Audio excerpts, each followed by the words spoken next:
Então, na verdade, a vida cristã, ela é você sobreviver até Jesus voltar. A gente tem que sobreviver.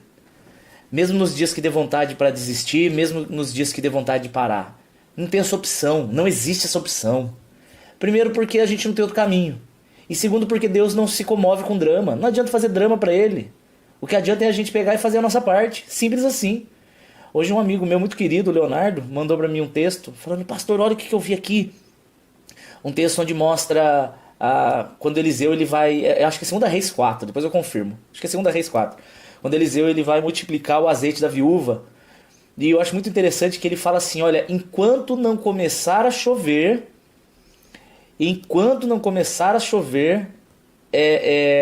não vai faltar azeite para você. Por que ele fala enquanto não começar a chover? Porque o que ia acontecer depois que chovesse?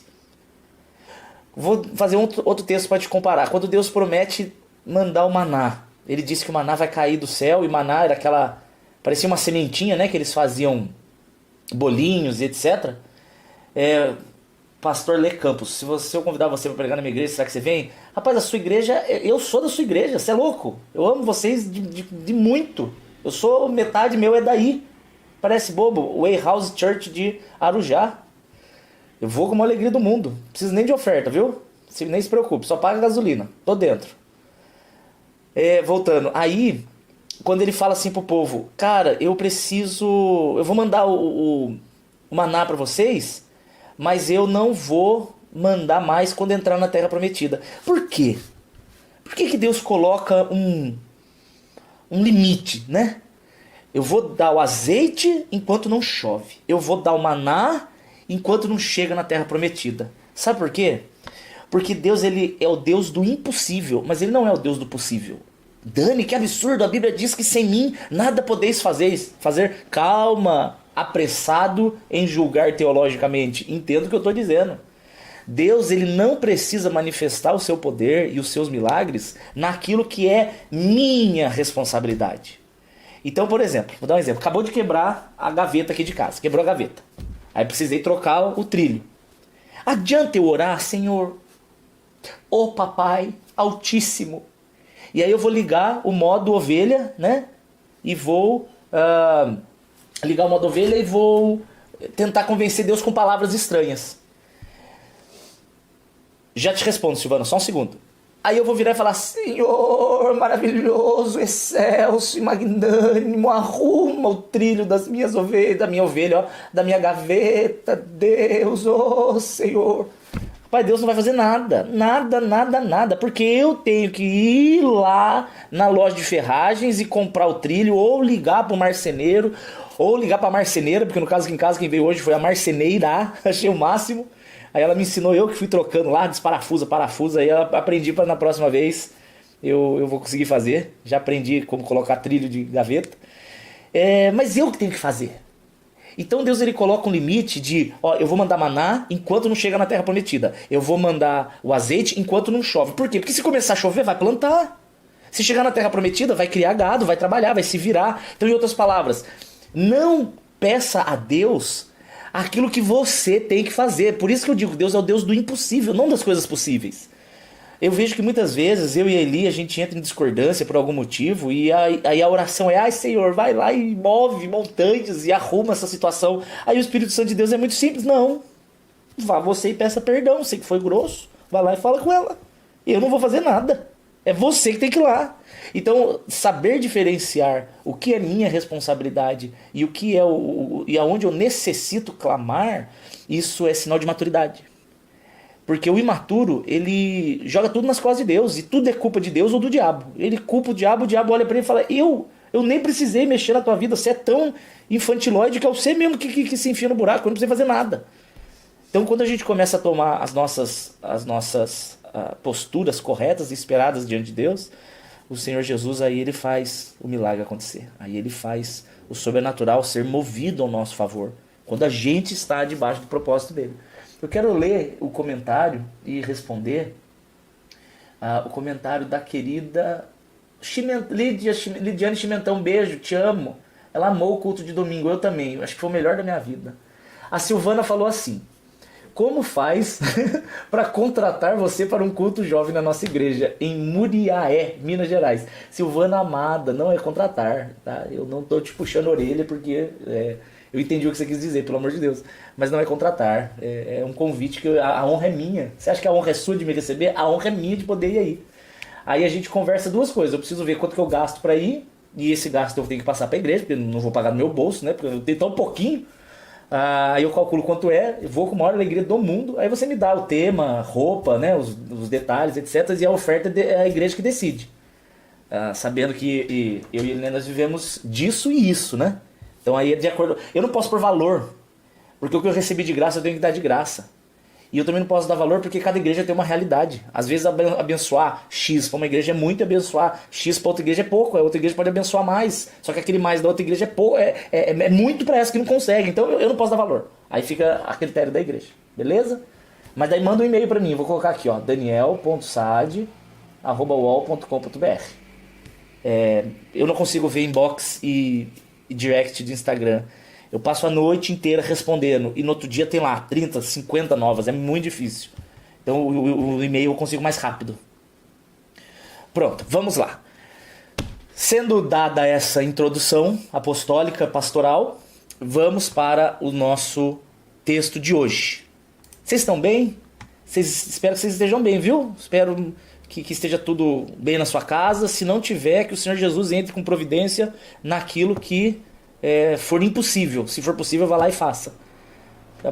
Abençoa a casa de vocês, repreendo todo o espírito mal em nome de Jesus Cristo, viu?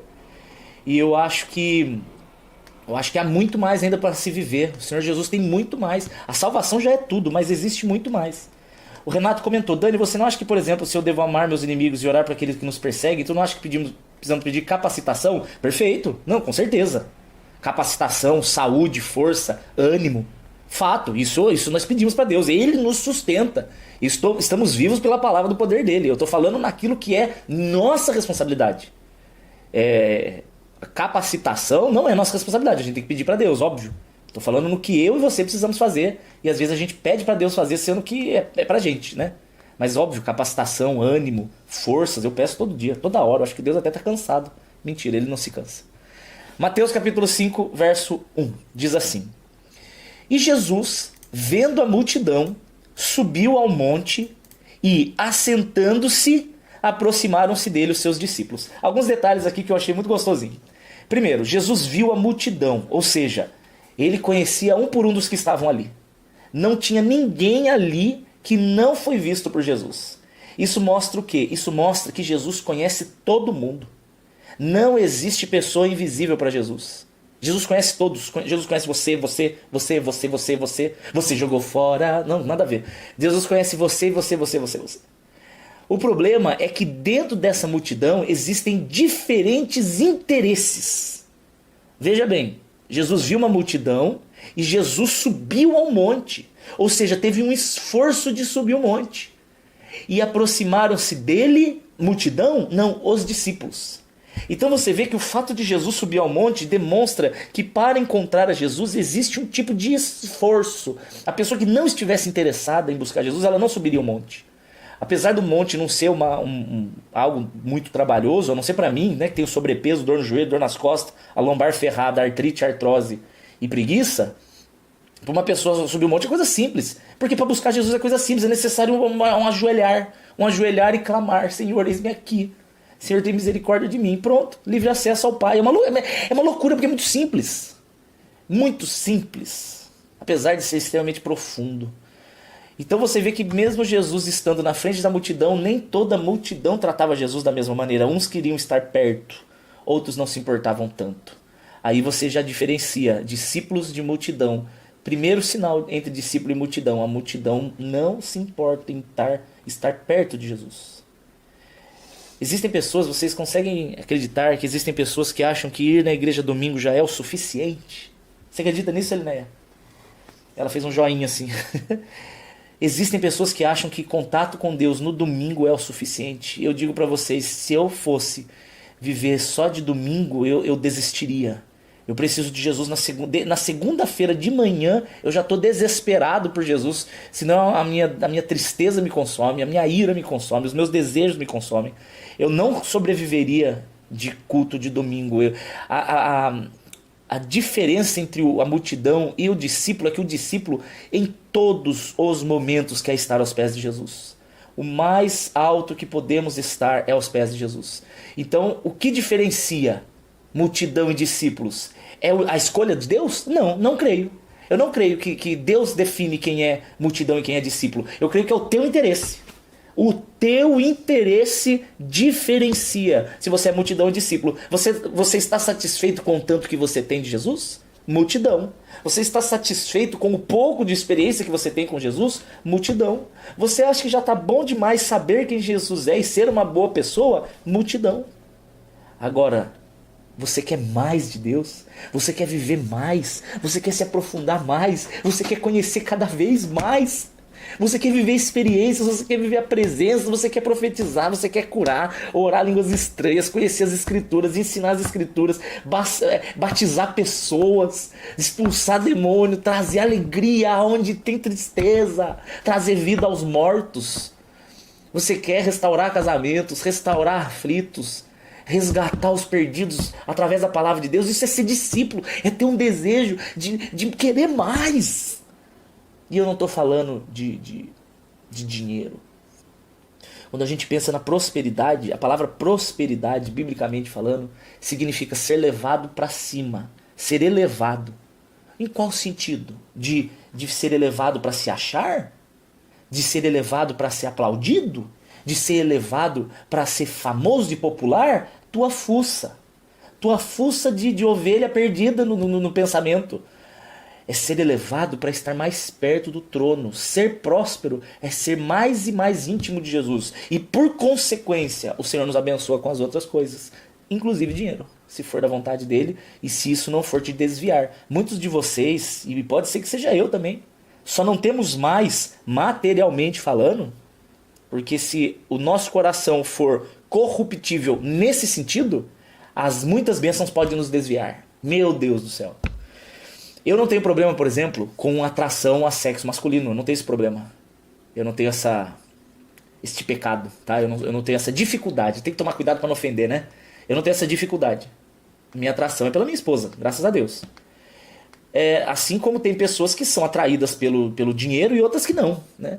Se você é uma pessoa que é muito atraída pelo dinheiro, tome muito cuidado. Quando você pede para Deus te prosperar, peça primeiro para Deus te ensinar a ter maturidade de controlar o impulso que você tem para depender e confiar no dinheiro, porque senão você está pedindo para Deus te dar o desejo que vai te atrapalhar, que vai te afastar. Em outras palavras, é como um alcoólatra pedir para Deus para trabalhar num bar. Para ele parece que é uma coisa boa, né? Senhor, por favor, eu quero trabalhar no bar, eu vou ganhar muito dinheiro. Só que ele não está olhando que aquilo vai ser algo tentador para ele. E Deus, por amor, vai dizer, não, filho, não. Você não suportaria. A não ser que haja uma transformação de maturidade tão grande que aquilo não vai te atrair. Então olha só, até o não de Deus é um jeito dele te cuidar. Meu Deus do céu. E aproximaram-se os seus discípulos e Jesus abriu a sua boca, os ensinava dizendo: Bem-aventurados os pobres de espírito, porque deles é o reino dos céus. Como é que ele fala em inglês? Blessed are. Ele fala abençoados. A palavra bem-aventurado, a conotação que aqui quer dizer é mais do que feliz. Bem-aventurado é ser mais do que feliz, é ser mais do que pleno, é uma plenitude total. Inclusive a palavra shalom, ela está muito mais profundo que paz, né? Traduz-se né? A palavra shalom em hebraico como sendo paz, mas na verdade shalom está muito mais ligado à plenitude, uma plenitude que traz a paz pela plenitude que você está sentindo, entende?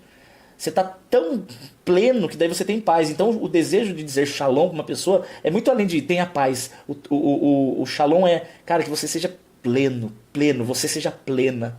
Suas carências, seus sonhos, seus desejos, seus planos, que seja tudo colocado no lugar, onde Deus quer. Sabe? O plano de Deus é esse, que nós sejamos plenos. Mas para isso é necessário que você entregue totalmente. Existem pessoas que elas entregam a Jesus parte da vida delas. Senhor, eu te entrego as minhas necessidades financeiras, eu te entrego a minha saúde, eu te entrego a minha profissão, mas vive uma vida sexual totalmente perversa. Então ele não entrega para Deus a parte sexual da vida dele, ele não vive em obediência nessa área, né? Ele entrega para Deus as partes que que interessam, mas naquilo que discorda, né? Ele discorda de Deus, aí ele não quer obedecer. Aí é fácil. Gente, eu acabei de tentar cortar uma unha do pé com a mão e tá sangrando muito. Eu consegui arrancar um naco da unha. É uma anta mesmo, olha. Olha aqui o guardanapo. Só de sangue, tá vendo? Olha como não é mentira. Machuquei. Fui puxar a pelinha, puxei a unha inteira. Tá doendo. Mas continua aqui. Bem-aventurado então é pleno, mais do que feliz. É o shalom total. Bem-aventurados pobres de espírito, porque deles é o reino dos céus. Gente, isso aqui dá uma confusão que você não imagina. As pessoas, eu já vi gente chamando pobre de espírito como sendo um adjetivo pejorativo, como sendo alguma forma de diminuir a pessoa. Vamos devagar. Primeiro que ele está falando, se você olhar o texto, é pobre de espírito, com E minúsculo. Este é o espírito humano. Ele não está dizendo pobres de Espírito Santo, não é isso que ele está dizendo. É pobres do próprio espírito, espírito do ser humano. Em outras palavras, quando você é pobre de espírito, nesse sentido aqui, é porque você é pobre do seu próprio espírito. Isso te torna rico do Espírito de Deus, ok? Então é como se fosse aquela regra de, eu acho que é Lavoisier, né? Alguém me corrige aí, que dois corpos não ocupam o mesmo espaço, ou é Newton, sei lá. Agora fiquei curioso. Dois corpos não ocupam o mesmo espaço. John Toland, não é nenhum nem outro. Eu falei dois caras e não era nenhum dos dois. John Locke também. Tem um monte de. Agora fica difícil. Tem um monte de gente aqui falando que é quem. Então, na verdade, aqui, nesse texto, ok? De Mateus capítulo 5, ele está querendo dizer o seguinte: não cabe o meu espírito junto com o Espírito de Deus, não no sentido da unidade. Na unidade nós somos um com Deus hoje. Mas ele está falando no sentido de controle, de domínio. Quem domina as suas decisões? O teu espírito ou o Espírito de Deus? Quem domina as tuas vontades? Quem domina as suas reações? Quem domina as suas atitudes? É o espírito com ezinho ou o espírito com o ezão? Então quando ele diz pobre de espírito, eu vou falar espiritinho para ser o meu, tá? E espiritão para ser o de Deus, ok? Para ficar fácil. Então ele está dizendo, bem-aventurados os pobres de espiritinho, pois é sinal de que eles são ricos do espiritão. O contrário é ruim, porque quando ele diz que alguém é pobre de espiritão, é porque a pessoa ela tem uma intimidade tão pouca com Deus que é o espiritinho que domina as decisões dela. Então como que eu faço para ser pobre de espiritinho? Simples, se encha de espiritão. Como que eu me encho de espiritão? Cara, existem várias disciplinas abençoadoras. Para mim a maior de todas é Efésios capítulo 5, verso 18. Vamos lá, que ele diz assim, ó. Efésios 5,18. Não vos embriagueis com vinho, pois no vinho há contenda. Veja bem que ele não fala tomar vinho, né? Ele fala embriagar. Eu digo isso porque uma vez eu, infelizmente, cometi uma gafe. Que eu fiz um vídeo e tinha uma latinha de... não lembro que cerveja que era, que estava no meu sofá. Eu tinha recebido visita. E aquilo causou um escândalo, velho. Meu Deus do céu. Mas eu nunca ensinei que beber é pecado. Eu sempre ensinei que a embriaguez é pecado. A Bíblia não diz que não pode beber. Eu aconselho a não beber, porque são poucos os que têm domínio próprio. Mas se você tem, você com a sua esposa, vocês fizeram sei lá, uma lasanha, uma parmejana. Deus, que coisa deliciosa que é parmejana. E você vai lá, quer tomar um cálice de vinho, vou pro inferno? Lógico que não, você é louco, não existe essa regra. O que a Bíblia diz é não vos embriagueis. Aí você cai naquela, mas quem que tem domínio, né? Pois é, 90% dos que dizem que tem, não tem. Então o conselho pastoral que eu dou é não beba. Esse é o meu conselho. Mas se você falar assim, pastor, mas eu quero tomar uma latinha, eu vou pro inferno? Não, não vai. Eu vou me embriagar. Opa, aí demonstra que você é pobre de espiritão e rico de espiritinho. Se você não consegue se dominar, se você é dominado pela bebida, é porque você está muito rico de espiritinho. você está muito pobre de espiritão, ok? Então, vamos voltar aqui. Mas enchei-vos do Espírito, espiritão. Como que eu faço para me encher do espiritão?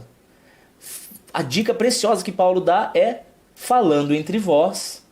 Gente, ó, não se ofenda de eu estar chamando o Espírito Santo de espiritão.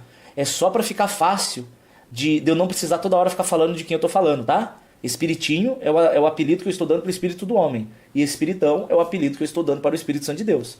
Com toda a reverência que lhe é devida, pelo amor de Deus, né? E outra coisa, só uma pausa aqui também, porque, né? Eu não quero tratar vocês como crianças. Os ao vivo de estudo, a minha ideia é torná-los cada vez mais maduros em Cristo. E para que vocês sejam maduros em Cristo, eu não posso adulterar o Evangelho. Seria muito mais confortável que eu falar para vocês que álcool é pecado. Seria confortável, mas é mentira. Né? Então, eu não estou dizendo isso para incentivar ninguém a beber, porque se você depois beber e não tiver controle, você vai falar que foi porque eu disse que pode. Eu nunca disse isso. Eu disse que se você tiver domínio próprio, não é pecado tomar. Mas se você não tiver domínio próprio, aí a culpa é tua. Não vem jogar nas costas do Dani aqui não, ok? É igual eu falar para você, olha, beber caldo de cana é pecado? Eu vou falar não. Aí o cara vai lá e bebe até ter diabetes. A culpa é minha?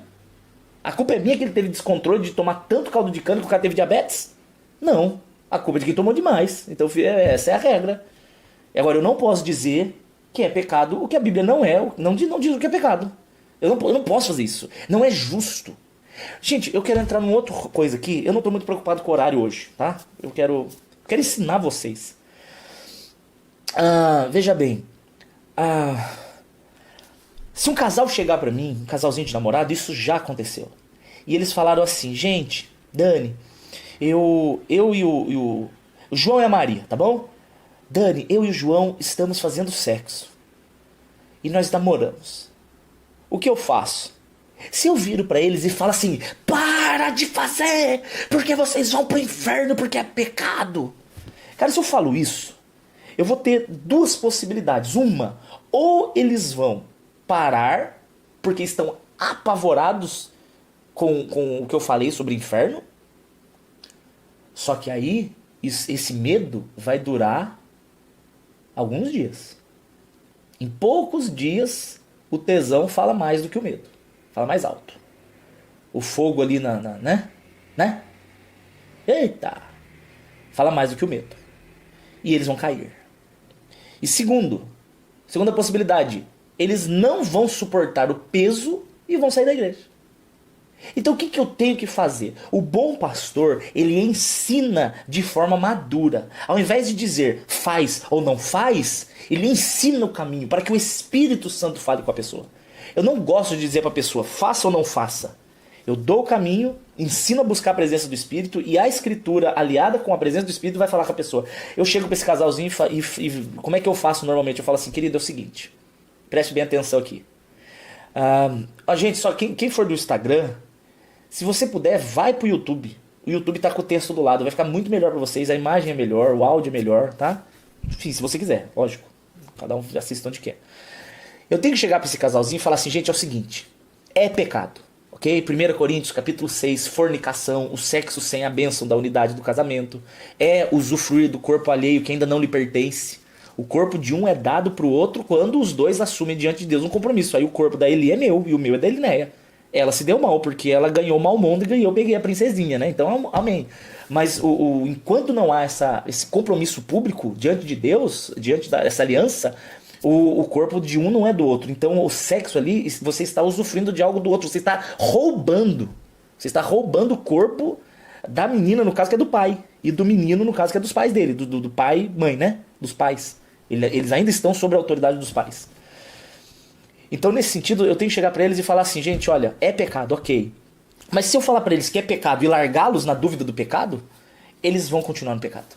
O que eu tenho que ensiná-los é que é pecado e ensiná-los a se encherem da presença do Espírito, do Espiritão aqui. Porque se enchendo da presença do Espírito, aí a presença do Espírito causa a promessa de Jesus, de João capítulo 16, que ele vai nos trazer o convencimento do pecado. Não é o medo do inferno, não é o medo do líder, Não é o medo de ficar de banco, o que eu não concordo, mas a gente conversa disso outro dia. Não é o medo de opinião alheia. Gente, opinião alheia não salva ninguém, pelo amor de Deus. Não é por medo, mas é porque o Espírito Santo constrange no amor.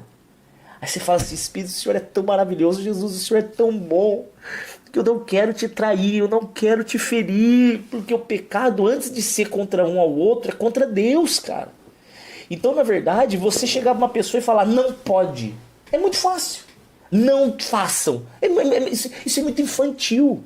Você tem que chegar e falar, olha, não faça porque é pecado por causa disso, mostrar o texto, né? Isso é apologética básica. E aí você vem e ensina a pessoa a se encher do Espírito, como diz Gálatas capítulo 5.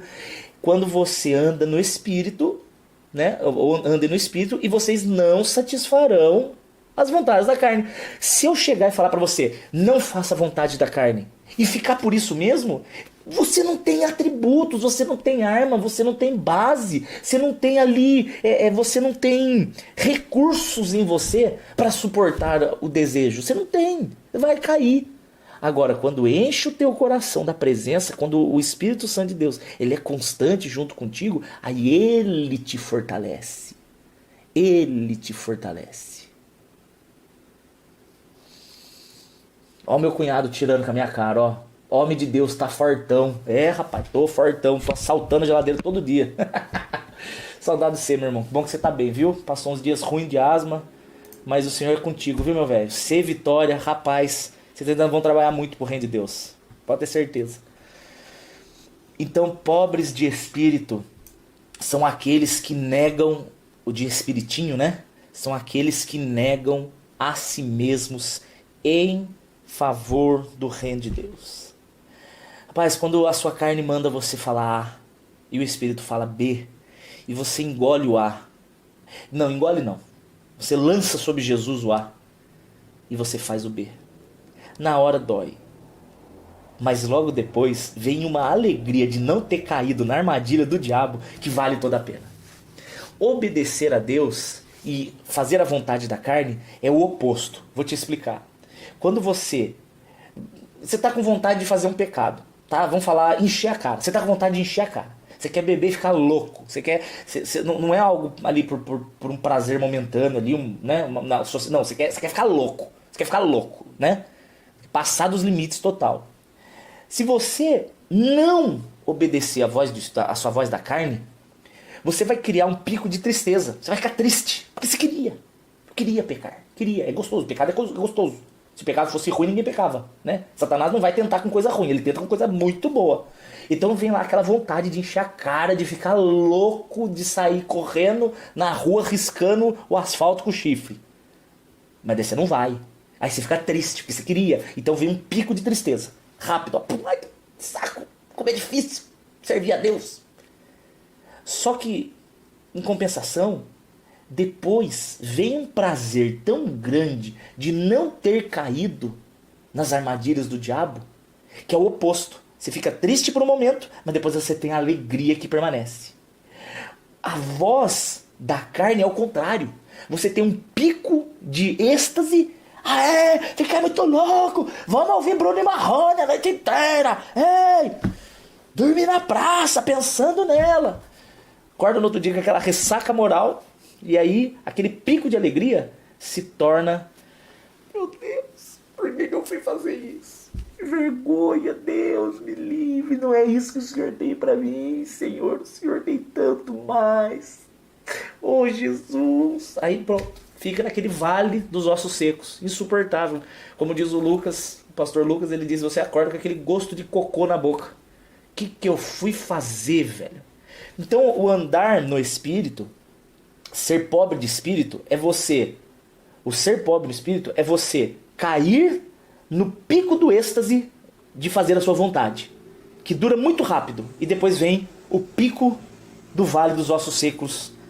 A tristeza e o arrependimento de ter caído. E ser rico do espiritão é o contrário. É você ficar triste porque você resistiu ao pecado que você queria. Mas você, entenda, você não resiste sentado na cadeira fazendo força pra não fazer. Aí eu não vou acessar aquele site. Aí o cara fica segurando a própria mão, que a mão vai pro mouse e ele segura a mão. Não, resistindo. Não é assim que resiste. Você precisa encher a mente. Isso que é encher do Espírito.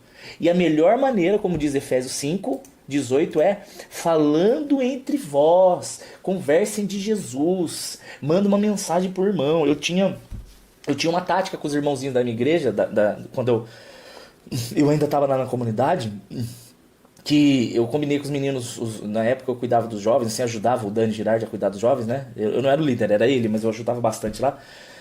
Aí eu tinha uma tática com eles. Quando eles estavam com vontade de pecar, eles mandavam pra mim: Dani, qual que é o versículo do dia? Só esse ato de você falar qual é o versículo do dia, você já pensa no versículo do dia. Aí eu falava o versículo do dia, ele meditava no versículo do dia. Nós colocávamos no nosso cérebro aquela meditação no texto, aquela conversa entre nós, e aquilo nos enchia de espírito. E a vontade de pecar saía. Ela não nos dominava. Então você não fica lutando contra o desejo de pecar. Você enche a mente de Jesus. E a mente cheia de Jesus, ela afasta o pecar. É assim que funciona. Então, bem-aventurados os pobres de espiritinho. Ou seja, os ricos de espiritão. Porque deles é o reino dos céus. Veja bem no tempo verbal. É o reino dos céus. O reino dos céus não será acessado somente após nossa morte, ok? Muitas pessoas dizem que o reino dos céus é o lugar para onde nós vamos na morte. Não, aqui ele está falando de uma cultura. Ele está falando da cultura do reino. A cultura de amar, a cultura de negar-se a si mesmo, a cultura de ser usado pelo Espírito Santo, de ser ousado pelo Espírito Santo, no Espírito Santo. Então, deles é o reino dos céus. Ele está falando daqueles que são pobres de espiritinho, ou seja, aqueles que são ricos do Espírito de Deus. O reino de Deus já é nosso. Lucas capítulo 17, questionam a Jesus: Jesus, quando acontecerá o reino de Deus? Aí ele fala assim: já está entre vós. Aí você pergunta assim para mim: Dani, tem alguma diferença entre reino dos céus e reino de Deus? Depende do contexto. Depende do contexto. Tem textos que estão falando sobre o reino dos céus, fazendo uma alusão geográfica da eternidade, ok? É da geográfica. Então ele está falando, por exemplo, habitaremos com Cristo na eternidade no reino de Deus. Ok, ele está falando de um lugar, uma questão de lugar. Agora aqui ele fala: já é de vocês o reino dos céus. Então ele está falando dessa cultura. Tá? Então não misturar. Quando que ele está falando de lugar e de cultura? Hoje nós vivemos a cultura do reino de Deus. Mas a gente ainda não está no reino de Deus. Ah, Dani, mas a Bíblia diz que do Senhor é a terra e toda a glória do Senhor, a terra está cheia da glória dele. Querido, isso é figurado. Isso é figurado. O Senhor, essa terra é caída, essa terra será desfeita. Apocalipse, a partir do capítulo 20, ele promete um novo céu e uma nova terra. Se essa terra já fosse o reino de Deus, por que teria outra? Se o reino dele é eterno.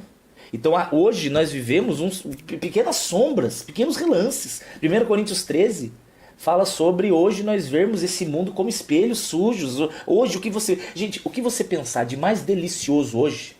O que é o mais delicioso? Acordar num sábado, com a conta cheia, com saúde, fazendo amor com o marido ou a esposa, né? Sei lá, comendo uma comida maravilhosa, assistindo um filme muito gostoso, ouvindo alguma música muito boa, numa piscina em Dubai com 10 dias pago. Olha que maravilhoso. Ok, agora perto dos prazeres celestes, isso é uma fagulha de nada, perto do que Deus tem. 1 Coríntios 2, perto daquilo que Deus tem preparado para aqueles que o amam, né? Nem olhos viram, nem ouvidos ouviram, nem subiu no coração do homem. Então quando a gente está falando sobre aqui o reino dos céus já é nosso, Jesus está falando sobre as verdades que o mundo não enxerga. Essas verdades eu já revelo a vocês. Verdades de céu, as verdades do inferno, as verdades de vida eterna, do prazer do Senhor, fugir do pecado, poder de Deus. Como se fala pouco sobre o poder de Deus nas igrejas. É muito dinheiro, e fala pouco do poder. Eu tô cansado de discurso, velho. Tô muito cansado de discurso de gente falsa. Discursos, porque as pessoas querem o quê? Igreja cheia, eu quero igreja cheia, eu quero canal lotado, eu quero ser popular, eu quero dar entrevistas na televisão, vai te catar. Eu quero ver você manifestar a glória de Jesus na sua vida. É isso que nós temos que querer. Como é que eu posso ser uma pessoa exponencial no reino de Deus, no sentido de ser usado por Ele, de ser amigo dEle, de ser feliz com Ele? Eu não quero ser feliz comprando um carro novo.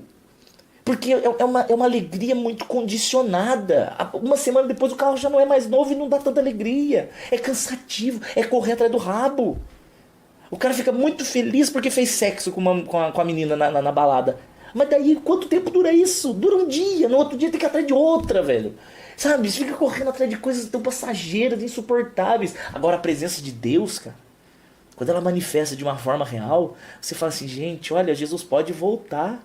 Pode voltar, porque olha, eu tô com saudade de casa, já zerei a vida, conheci o poder de Deus, o seu Espírito Santo de Deus, eu zerei a vida, é a alegria que não acaba.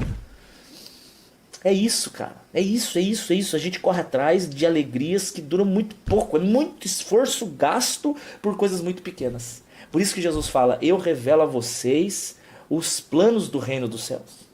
Uma visão aberta, para você entender que isso aqui, 2 Coríntios capítulo 4 fala isso, não atentando nós para as coisas que se veem, porque as coisas que se veem são passageiras, mas as que não se veem são eternas, eternas. Essa é a cultura do reino. Verso 4, vocês entenderam o que é ser pobre de espírito? Óbvio que esse estudo do Sermão do Monte não vai ser em um dia só, né? Vamos fazer mais. Hoje eu não vou terminar, óbvio, não vai dar tempo. Eu vou até o verso 15. Eu fiquei em 40 minutos para falar 3. Falta 5 vezes isso. Eu faria 200 minutos. 200 minutos dá mais de 3 horas. 180 minutos daria 3 horas. Daria 3 horas e 20 para terminar todos nesse ritmo. Ai. Sim, eu sei, Renato. 1 Coríntios 2,9 não está falando especificamente sobre o céu. É sobre a sabedoria de conhecê-lo, eu sei. Mas eu gosto de fazer essa alusão porque de alguma forma algum homem sabe o que vai acontecer na glória? Ninguém sabe, então não subiu no coração do homem também. 4. Bem-aventurados os que choram. Esse é maravilhoso. Bem-aventurados os que choram, porque eles serão consolados.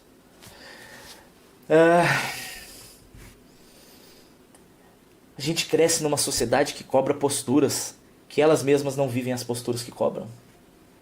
Isso é forte, cara. Isso é forte. Elas cobram posturas e reações que elas mesmas não têm. Haja visto os falsos, insuportáveis moralistas de internet, que são rápidos ao puxar o gatilho para atirar, mas eles não têm metade desse zelo quando é com a própria vida deles. É justiça pro outro e misericórdia para mim.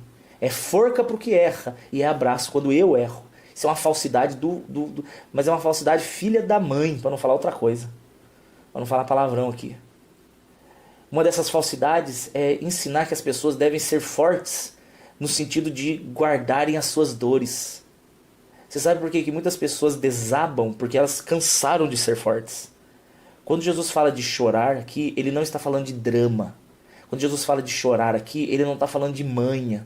Quando Jesus fala chorar aqui, ele não está falando sobre ser infantil, debilóide emocional, disfunções emocionais. Não é isso que ele está falando.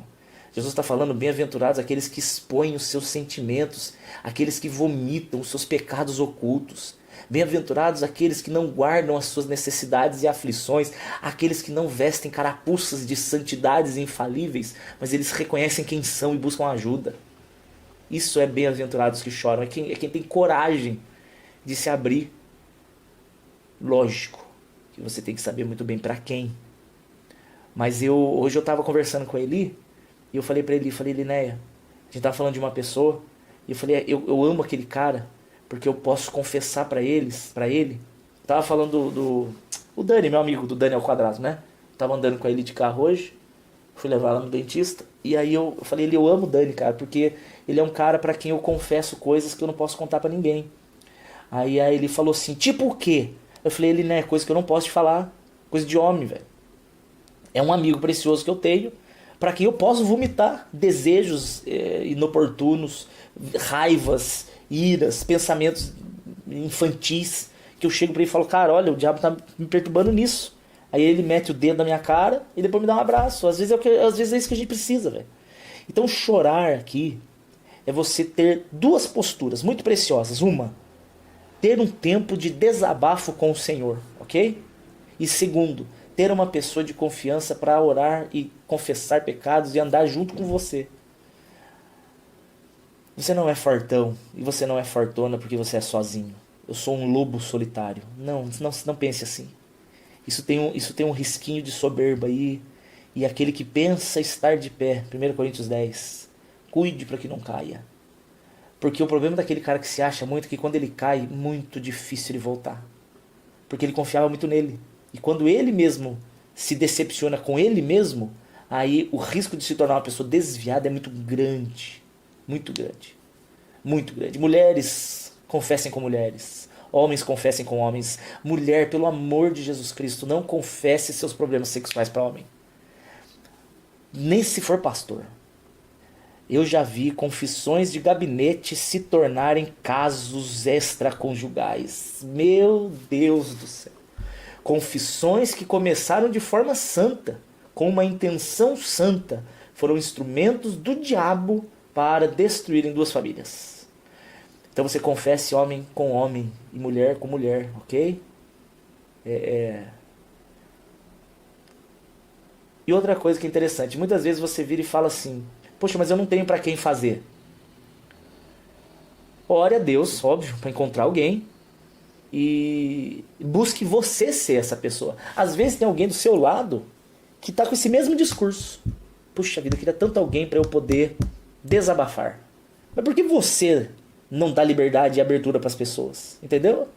Peça a Deus não só para te dar alguém para desabafar, mas para que você seja a resposta de oração de alguém que precisa. Rapaz, hoje a martelada tá forte, até eu tô levando de mim mesmo aqui. Meu Deus. Às vezes eu quero muito ser a pessoa consolada, mas eu não falo, Senhor, estou aqui para consolar quem puder. Não sei. Então, bem-aventurados os que choram, bem-aventurados os que confessam seus pecados, suas tentações e suas transgressões. Mas não seja infantil de falar isso para qualquer um. Se for qualquer um, essa pessoa vai expor. Se for para qualquer um, essa pessoa vai usar isso contra você. Se tem uma coisa maldita e está repreendido em nome de Jesus Cristo, é você ser a pessoa que recebe informação do outro que confessou e você usa aquela informação para fofocar, humilhar, condenar, extorquir, fazer graça. Eu já passei por isso. Uma vez eu confessei um pecado para um cara e ele usou depois disso para fazer piada num grupo. O Daniel fez isso. Eu fiquei extremamente magoado. Mas olha só que interessante. Deus ele me fez, ele me estruturou de uma forma que quando alguém faz uma coisa que me magoa, eu uso aquilo como uma lição de como eu não vou fazer para os outros. Entende?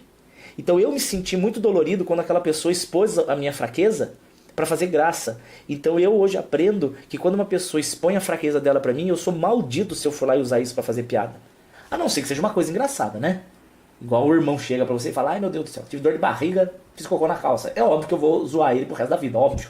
Isso é uma piada, né? Isso é uma brincadeira. Agora o cara vem e conta um caso extraconjugal, ou um abuso que ele sofreu, ou uma dificuldade com pornografia, ou com bebida, sei lá. Aí eu vou usar isso pra fazer piada? Eu sou um babaca, eu sou um idiota se eu fizer isso. Ridículo, né? Não é isso que Deus tem pra você. Eu acho que vou ter que parar aqui, porque já foi 50 minutos, não vai dar tempo. Bem-aventurados que choram serão consolados. Ah, sim, tem mais uma coisa para falar. Existem dores. Ai, meu Deus do céu, eu preciso falar baixo porque já são quase 11 horas. Gente, orem para Jesus me ajudar a encontrar uma casa. Eu consegui comprar uma casa porque aí eu vou poder fazer ao vivo até altas horas e gritar e cantar. Eu fico tão limitado por causa desse apartamento aqui que tem condomínio, né? Enfim, não tem nada a ver. Vocês... Quero falar do maior de todos os consolos, o consolo do Espírito Santo de Deus. Existem dias que eu tô tão triste.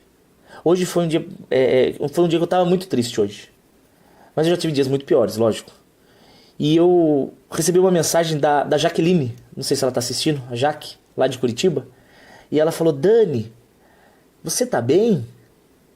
E eu falei pra ela, não tô muito não, mas eu vou ficar, Deus tá junto aqui.